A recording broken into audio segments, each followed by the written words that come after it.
Agriculture డిపార్ట్మెంట్లో agriculture ఆఫీసర్లు, టీచర్స్లో physical education teachers, అదేవిధంగా లైబ్రరియన్స్, వివిధ శాఖలకు సంబంధించి కొన్ని 2017లో నోటిఫికేషన్ ఇస్తే ఇంకొన్ని 2 సంవత్సరాల క్రితం నోటిఫికేషన్లు ఇచ్చిన ఆనాటి ప్రభుత్వంలోని పెద్దలు మీ ఉద్యోగ నియామకాలు పట్టించుకోకపోవడం వల్ల వివిధ న్యాయస్థానాలలో ఈ కేసుల పరిష్కారం చూపించక మీ ఉద్యోగాలను ఇవ్వడం వాళ్ళ బాధ్యత అని వాళ్ళు భావించకపోవడం వల్ల కొన్ని 8 సంవత్సరాలు 7 సంవత్సరాలు అయితే కొన్ని 2 సంవత్సరాల పైగా మీరు మీ కుటుంబ సభ్యులు నిరీక్షించి ప్రభుత్వాల మీదనే విశ్వాసం కోల్పోయే పరిస్థితులు వచ్చినాయి. కానీ మార్పు రావాలి, కాంగ్రెస్ గెలవాలి అన్న ఆలోచనతోటి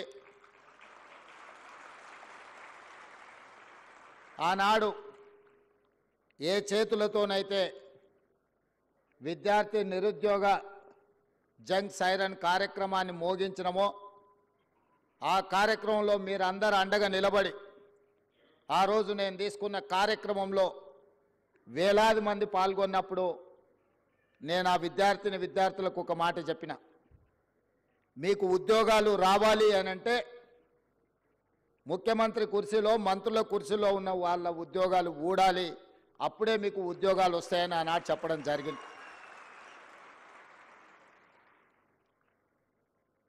మా మాట మీద ఉన్న నమ్మకంతో మీరందరూ కష్టపడి తండాలలో, గూడాలలో, మారుమూల పల్లెల్లో మీ తల్లిదండ్రులను, మీ కుటుంబ సభ్యులను, మీ నాయనమ్మ తాతలను, మీ అమ్మమ్మల్ని, తాతల్ని అందరినీ ఈ ఒక్కసారి మా కోసం ఓటేయండి, ఇది మా భవిష్యత్తు, మా భవిష్యత్తులో మేము ఆనందంగా ఉండాలి అని అంటే ఈ ఒక్కసారి మేము అడిగినట్టుగా ఓటేయండి అని చాలామంది విద్యార్థులు గ్రామాలలో కాంగ్రెస్ పార్టీ కార్యకర్తలు, నాయకులు కాకపోయినా వాళ్ళకంటే ఎక్కువగా శ్రమించి ఇల్లు తిరిగి మా కాంగ్రెస్ పార్టీ శాసనసభ్యులను ఆనాడు గెలిపించడం జరిగింది.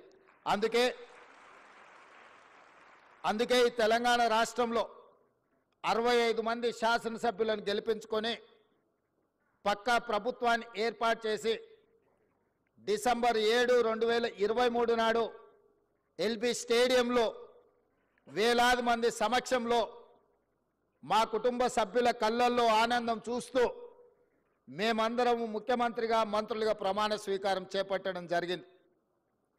ఏ ఎల్బీ స్టేడియంలో మాకు ఉద్యోగాలు వచ్చి మేము బాధ్యతలు తీసుకున్నప్పుడు మా కుటుంబ సభ్యులు ఎంత సంతోషంగా ఉన్నారో, కొన్ని సంవత్సరాల నుంచి నియామకాలు జరగక ఉద్యోగ ఉపాధి అవకాశాలు లేక లక్షలాది మంది నిరుద్యోగ యువకులు నిరాశ చెందుతున్న సందర్భంలో మా మంత్రివర్గం ఆలోచన చేసి సంవత్సరాల కొద్దీ వాయిదా పడుతున్న ప్రభుత్వ ఉద్యోగాలను 90 రోజుల్లోనే 30,000 ఉద్యోగాలు వాళ్ళ తల్లిదండ్రుల కళ్ళల్లో ఆనందం చూసే విధంగా, వాళ్ళ కుటుంబ సభ్యులు సంతోషపడే విధంగా అదే ఎల్బీ స్టేడియంలో 31,000 మంది నిరుద్యోగులకు ఉద్యోగ నియామక పత్రాలు మేము అందించడం జరిగింది.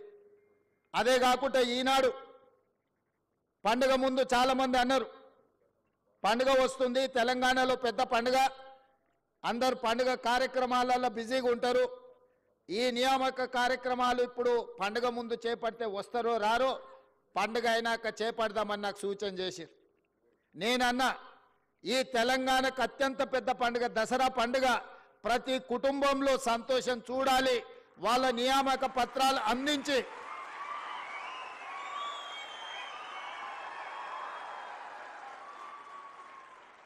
$1,635 మందికి ఉద్యోగ నియామక పత్రాలు అందించడం ద్వారా ప్రతి వాళ్ళ కుటుంబాలలో ఏ విధంగా అయితే మనకు బాధ్యత వచ్చినప్పుడు, పదవులు వచ్చినప్పుడు మన కుటుంబ సభ్యులు సంతోషపడ్డారో, ఇవాళ వాళ్ళకు కూడా ఉద్యోగ నియామక పత్రాలు ఇస్తే వాళ్ళ తల్లిదండ్రులు కూడా అంతే సంతోషంగా దసరా పండుగ చేసుకుంటారు.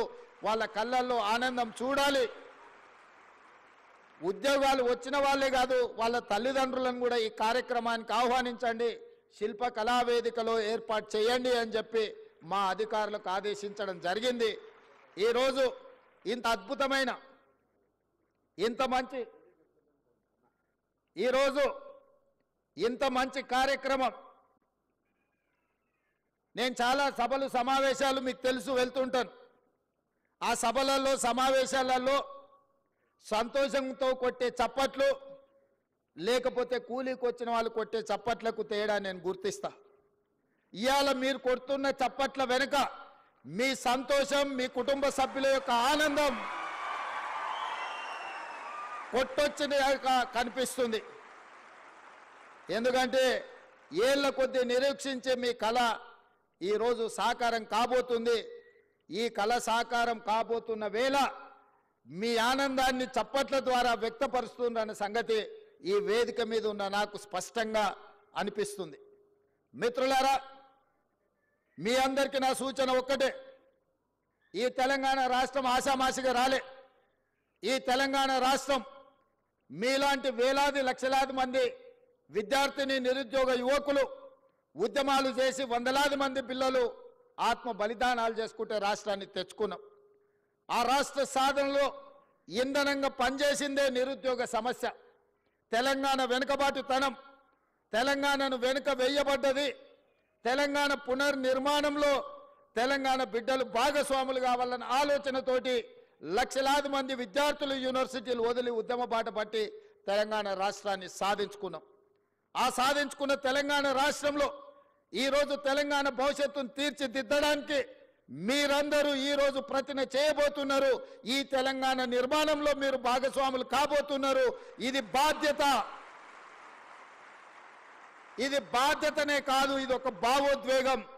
నేను ప్రతి ఉద్యోగ నియామకాల సందర్భంగా నేను చెప్తున్నా, ఇది ఉద్యోగం కాదు, ఇది భావోద్వేగం. ఈ తెలంగాణ నిర్మాణంలో మనం భాగస్వాములం అవుతున్నాం. ఏ విధంగా అయితే ముఖ్యమంత్రి నాకు ఒక భావోద్వేగమో, ఏ విధంగా అయితే లక్షలాది మందికి రాని అవకాశం ఈరోజు నాకు ముఖ్యమంత్రి వచ్చిందో, ఈరోజు ఇంజనీర్లుగా మీకు కూడా లక్షలాది మంది విద్యార్థులు పోటీ పడితే మీరు ఎన్నికైనరు. మీ బాధ్యతను మీరు మరవద్దు. ఈ ఉద్యోగాన్ని ఉద్యోగంలాగా కాకుండా భావోద్వేగంగా భావించండి. ఈ తెలంగాణ నిర్మాణంలో మీరు భాగస్వాములు కాబోతున్నారు. తెలంగాణ భవిష్యత్తు నిర్మాణంలో ఈ ఇంజనీర్లదే కీలకమైన బాధ్యత. పెద్దలు కోమటిరెడ్డి వెంకటరెడ్డి గారు చెప్పినట్టు మీరు బాధ్యతాయుతంగా వ్యవహరించండి. ఎవరిని ఆదర్శంగా తీసుకోవాలనో మీ కళ్ళ ముందలో ఉన్నాయి. బాక్రానంగల్ డ్యామ్ నుంచి నాగార్జున సాగర్, శ్రీశైలం, శ్రీరామ్ సాగర్ వరకు పండిత్ జవహర్లాల్ నెహ్రూ గారి సమయంలో మొదటి ప్రధానమంత్రి కట్టిన ప్రాజెక్టులు ఎన్ని వర్షాలు, వరదలు, తుఫాన్లు, ఉప్పెనలు వచ్చినా నిటారుగా నిలబడి ఆ నాణ్యత అక్కడ కళ్ళ ముందు కనిపిస్తుంది. ఆ రోజు సాంకేతిక నైపుణ్యం లేదు, ఈ యంత్ర సామాగ్రి లేదు. మనుషులనే పెట్టి సంవత్సరాల కొద్దీ అక్కడ క్యాంపులేసి అక్కడ కూర్చొని నిర్మాణం చేసి ఇవాళ ఈ తెలంగాణను నిర్మించడం జరిగింది. ఇదే కాదు, మోక్షగుండం విశ్వేశ్వరయ్య 1908లో హైదరాబాదు నగరాన్ని వరదలు వచ్చి ఉప్పెనై కమ్మేసి